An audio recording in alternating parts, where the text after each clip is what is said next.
Welcome back to another We Ourselves video. Recently, we had the release of the first trailer for Captain America: Brave New World. It stars Anthony Mackie's Falcon as the new Captain America. The lingering questions of whether he is a viable replacement for Captain America have arisen. Today, I want to discuss how Marvel undermined Sam Wilson's Falcon and the setup that they needed to make this character work as a replacement for Chris Evans' Captain America.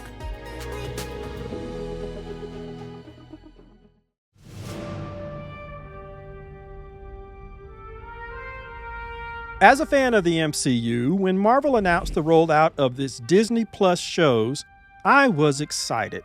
The lineup of shows would focus on the secondary characters, expanding on their stories, as well as filling out the entire MCU universe. And the first ones that were going to come out was WandaVision, featuring Wanda Maximoff and Vision.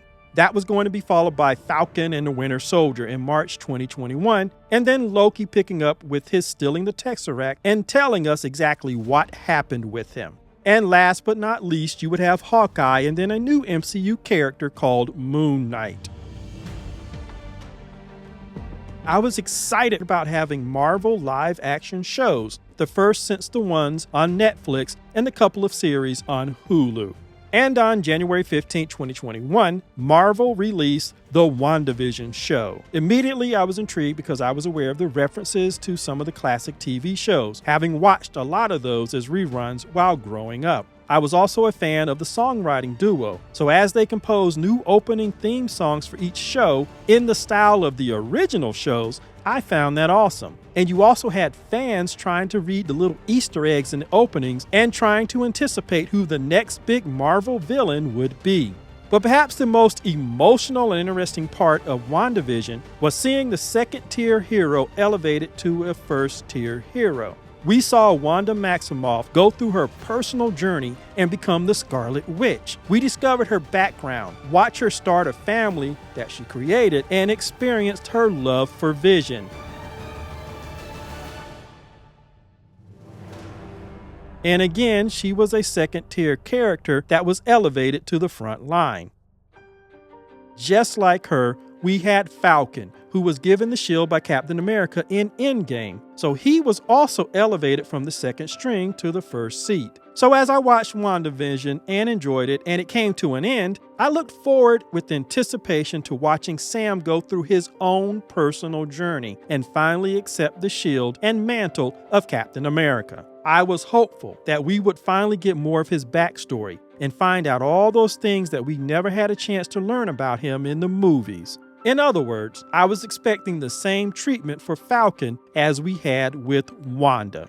Falcon and the Winter Soldier debuted. After an action-packed cinematic opening scene, I remained hopeful, particularly once Sebastian Stan caught up with Falcon and we had their usual interplay and banter. You even had Sebastian Stan state his own character problem in the show. Maybe he was wrong about you, and if he was wrong about you, then he was wrong about me. So that was the crisis that he was facing as a character.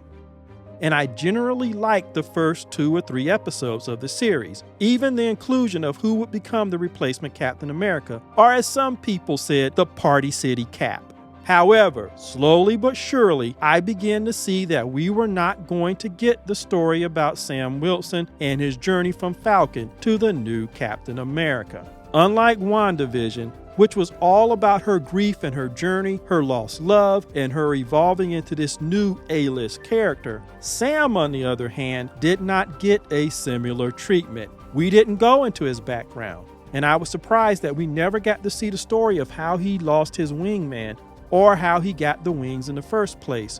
We didn't find out if he had a love interest. We didn't find out what made him tick. Yes, he did have that short conversation with James Rhodes, who himself was filling in for Iron Man. But as 2 black men who were both filling in for the former A-list members of the Avengers, I felt it was a lost opportunity and it would have been more natural for them to have more than one simple meeting.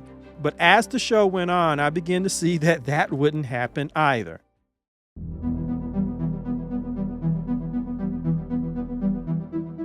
Sam Wilson was chosen to be the next Captain America, yet he does not have those character-defining Captain America moments that Chris Evans had in his own first film. What happens instead is Sam is relegated to a co-star position while Bucky gets the full character treatment. They wrote and filmed new flashbacks for him in which we see him as the Winter Soldier. Then they tied that to the current characters and him having to make amends for what he's done. Just like Sam and Wanda Maximoff, Bucky is also going through a journey. He's going from being the Winter Soldier to being the White Wolf or whatever they're going to have him be going forward in the MCU. But of these three characters, the only one who did not get a full character treatment was Sam Wilson. And we have to ask the question, why? Why aren't we getting to know anything about Sam? We know nothing about his personal life. We don't know where he lives. We don't know what his house looks like. Nothing except for what we saw in Winter Soldier. But he's come home now to stay with his sister and her two sons. Where are their dad? We don't see Sam really bond with these two boys or take them anywhere. And we never really get a big dramatic statement of his problem. Yes, he feels the shield belongs to somebody else, but why? That statement was so weak compared to Bucky's statement. But again, why does Sam feel that way? And that's where I started to notice another problem with Sam as written for Falcon and the Winter Soldier.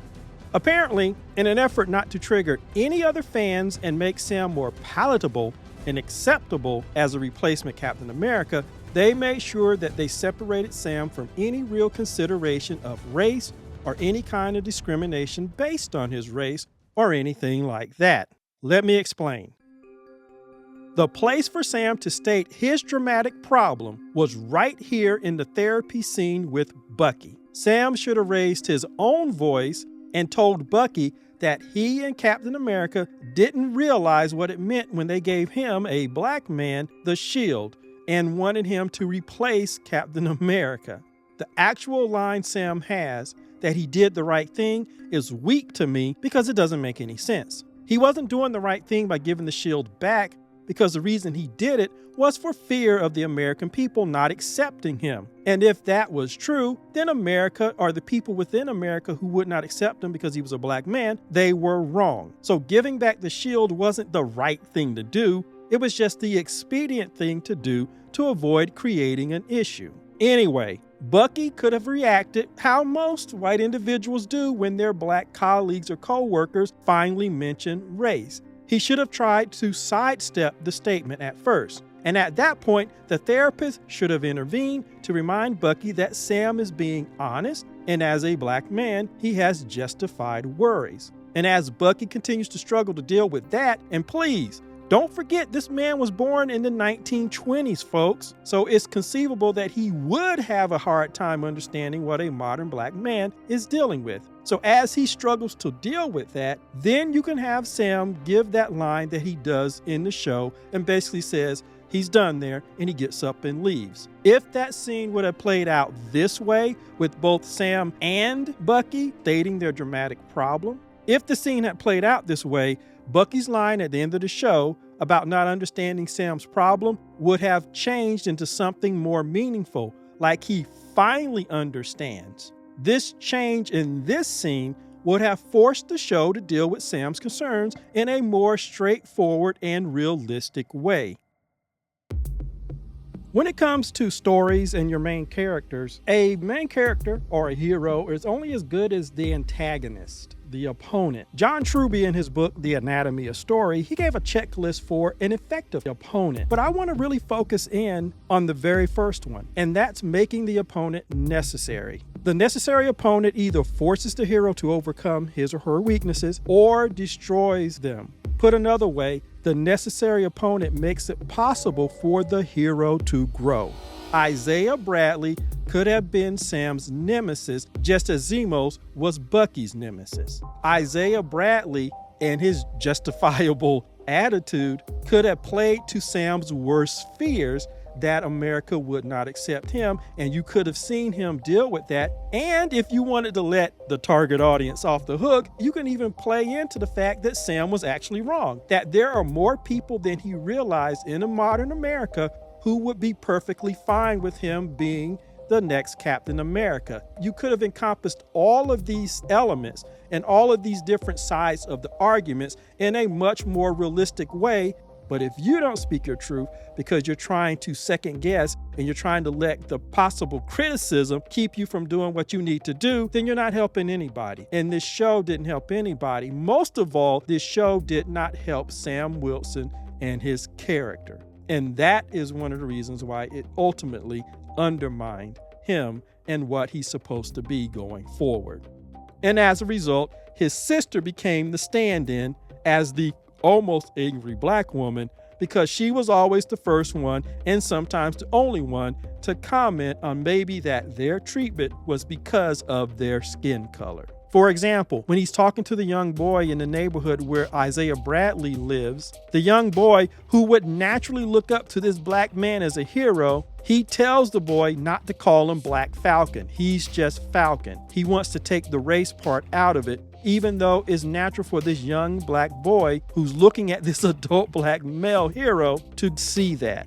Yet they saddle Sam with this adult argument that people always throw at African Americans when we try to connect to any kind of homeland or any kind of identity rather than just calling ourselves straight Americans. Even when they themselves are proud of their heritage, they're proud of their background, but as soon as we try to connect ourselves to anything other than straight American, they always throw at us, why can't you be American? And it's sad to see Sam throw that dumbass line on a little boy who naturally would look up to him as a hero and a black man. Then when the cops show up, Sam is oblivious to the reason that they're stopping him. He's more angry that they don't recognize him as a member of the Avengers, and he's written to be oblivious to the fact that they're stopping him because he's arguing with a white man and they're asking Bucky if he's okay. And then when you get to Isaiah Bradley, where any anger towards real racism is safely placed 70 years in the past. So what Marvel did is to safely and consistently remove Sam from any real question of current race relations in the show. Even more, when they have Agent Walker come in to take his place as Captain America, they went out of their way to surround Walker with a black friend, give him a black wife, and he went to a very diverse high school with a marching band that fits something out of an historically black college rather than a high school. They went out of their way to surround him with all this overt diversity so they could downplay the fact that America had chosen another white guy to replace Captain America because they didn't want the black guy. And so Sam's attitude, even with Isaiah Bradley, whose racism that he experienced is safely 70 years in the past, is a very Obama-like attitude. And of course, at the end, you have Sam stomping around doing an Obama-like speech. But by divorcing Sam from the fact that he's a black man, they also divorce Sam from any kind of serious character development. There's a reason why he feels like the shield belongs to somebody else, but they cannot say it outright. They cannot say that he is a black man trying to replace a white man who was a symbol of America. They can't say that because they don't want to offend the fans. So they have to do everything else in the show to safely move Sam onto this island of non-racial identity. He's just another American soldier who happens to be black. But even then, they don't even want to say that.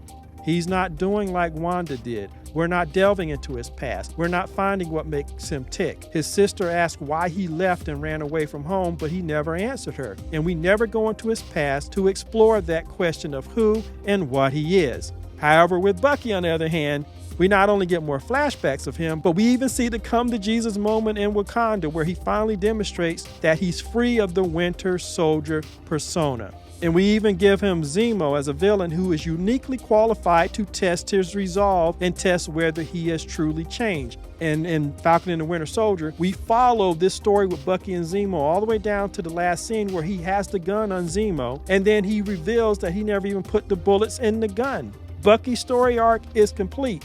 That last scene demonstrated that he successfully went from being the Winter Soldier to whatever they need him to be. Just like Agatha in WandaVision was perfectly placed to test Wanda and make sure that she was worthy of what she was getting. She has to overcome Agatha, and at the end, she inhabits her new character of the Scarlet Witch. Her transformation is finally complete. What the hell does Sam embody? What journey did he go on? And his moment of deciding to take up the shield is to have his sister suddenly twist and change her character and tell him not to listen to an old fool like Isaiah Bradley.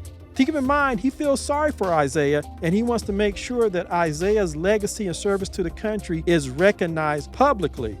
But when his sister calls him an old fool, Sam Wilson nods. Even though the sister just told the villain in the previous episode that she didn't care about the country, the villain actually smiles and says, "I like you." But suddenly, because the scene required it, because Sam has to stay on his island of non-racial identity, the sister has to go through the change, and her comment to Sam suddenly galvanizes him. Yes, he should have this shield. What the hell, folks? I mean, come on. This type of writing for Sam in comparison to the same writing done by the same showrunner for Bucky in the same show. It is totally insulting for what it did to Sam. But at the end of the day, a lot of the blame has to go to actor Anthony Mackie. Because as an actor who's sitting there watching his co-star get all the scenes that he should have, all the nice stuff that he should have had, but you're not getting any of that stuff. And my question to Anthony Mackie is, did you not advocate for yourself? And what did you have to fear? What could they do to you? Fire you? They already announced that you were going to be the next Captain America in the last big blockbuster they had. As far as I'm concerned, they were stuck with you and making you work. So why didn't you speak up for yourself? Why did you accept a subpar representation in your own show when your co-star was getting all the good character stuff? As a black man, why did you accept less than your co-worker? The show has your name in the title position. It should have been about you getting all of those character moments and the flashbacks and the development, but that's not what happened. And I have to put the blame on Anthony Mackie, as well as the showrunner and Marvel. And looking at the Falcon as written versus Bucky versus Wanda versus Hawkeye and all of these other shows that went deep into the character is very revealing. Moon Knight went deep into his character. You had flashbacks. You had scenes where his character was able to be two versions of himself. All of these shows delivered on the transition of these characters into the ultimate comic book hero status. And it all involved family and or love interests, flashbacks, and key character moments. But of all of those first Marvel Disney Plus shows, the only person who did not get that treatment was the black man, Sam Wilson, aka the Falcon, as played by Anthony Mackie. And Marvel has a lot to answer for. But we know the answer, and we know why it was done. So anyway, that's my comments on this matter as we go forward and we get closer and closer to Anthony Mackie's debut as Captain America in Brave New World. And as always, like, share, and subscribe, and I will see you in the next video.